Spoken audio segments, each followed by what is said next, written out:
అన్ని వృత్తులకు సంబంధించిన ప్రజలు ఆ 5 నిమిషాల నుంచి అరగంట, గంట, 2 గంటలు శ్వాస మీద ధ్యాస పెట్టి ధ్యానం చేసినట్టయితే మానసిక శాంతితో పాటు ఆరోగ్యం కూడా ఉంటుంది అని ఆయన గమనించి అది ప్రజలందరికీ అందాలని రూపాయి ఖర్చు లేకుండా కోట్ల రూపాయలు పెట్టిన రానటువంటి మానసిక శాంతిని, ఆరోగ్యాన్ని అందుకోవటానికి శ్వాస మీద ధ్యాసే కారణమని మొత్తం ప్రపంచ దేశాలకే తెలియజేసినటువంటి గొప్ప వ్యక్తి ఆయన.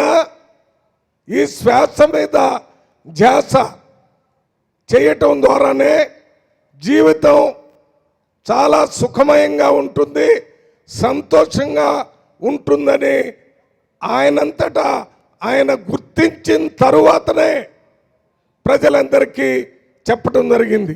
అందువల్లనే నేను పత్రికారిని చూసినప్పుడు ఆయన చాలా ఆనందంగా, సంతోషంగా, ఒక చిన్న పిల్లవాడు ఏ రకంగా సంతోషపడుతూ ఉంటాడో ఆ రకంగా సంతోషంగా కనపడేవాడు.